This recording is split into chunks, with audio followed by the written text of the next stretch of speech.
जितना बैठा है सब देवता बैठा आज महान है, विद्वान है, ज्ञानी पुरुष बैठे हुए हैं। उनके कमलों से ये 20 रुपया चोड़े में दे लो प्राण बा और साथ ही सब बाबू भैया सिर्फ 100 से प्राण बा। सबका स्वागत सब करने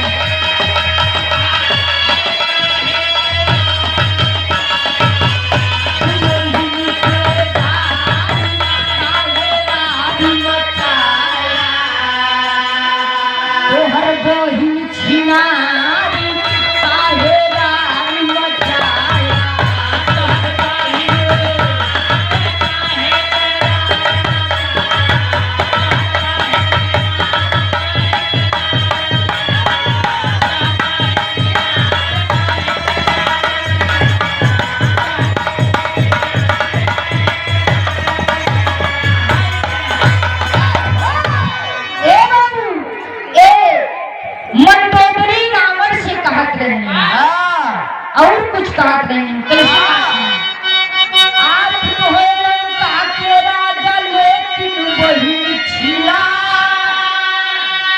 दिल में दाग लगाए ऐसे मिली भरी दीवानी करिए सुतारे काहे राज मचाया करिए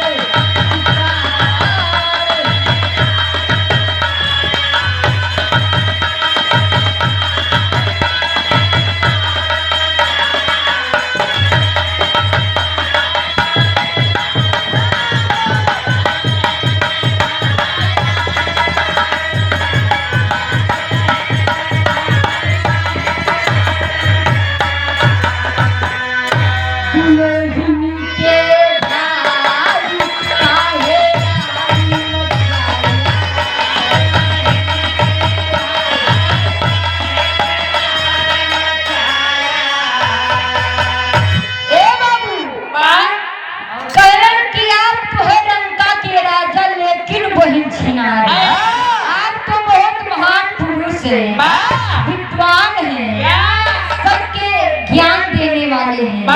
मगर आज की बहन क्या है आप ही जानत हो।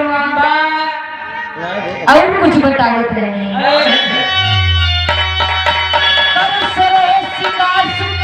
गली राम के पास पंचवटी हाथ जोड़कर करने लगी अरदास पास हमारा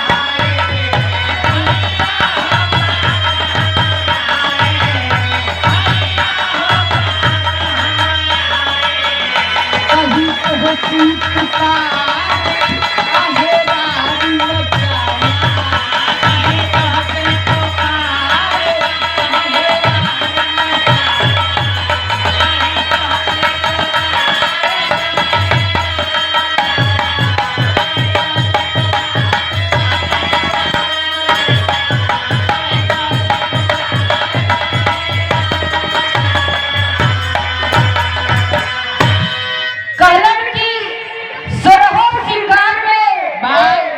पंचवटी में गए वहां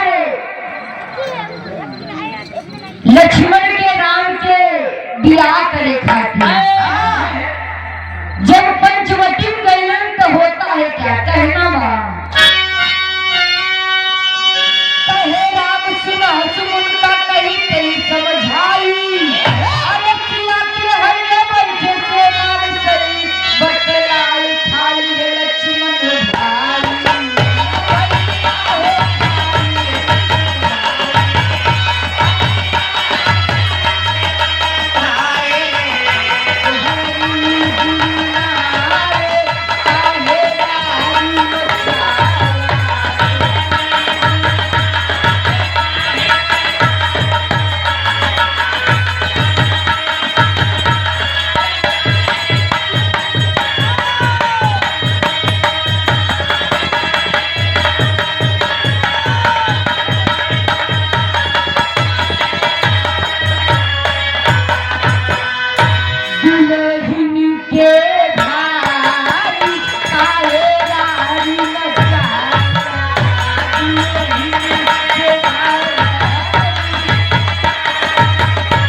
नाकिन तो काट लिए वह नाग दावत की अपने जब भैया रावण के पास उनकी अंगार हो गई।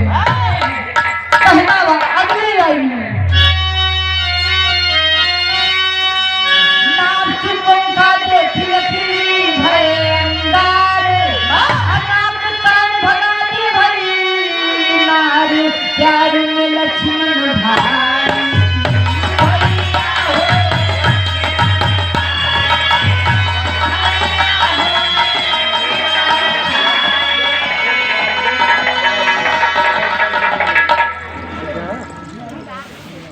आगड़ी पूज्य बड़ा बढ़िया मसाला विक्रेता मनोज मसाला वाले चूड़ामणि कपूरा 21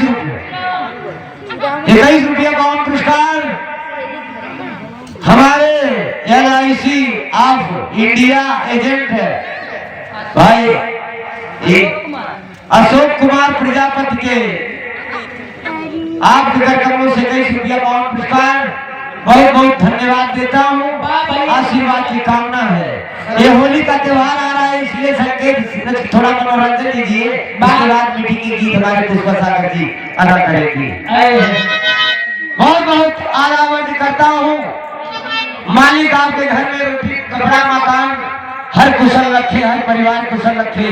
बहुत बहुत आभार करते हुए यह दास अरदास करता है कि मालिक करें आपका ये 250 आपका विकास करे।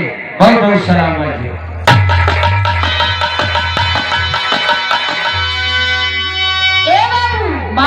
आखिरी लाइन में कहना बा नाम चुपन का देख लखन जी के भरे अंगार अरे नाम कान भगा दिए त्रिपुर खाना अरे प्यार भर लक्ष्मण भागा।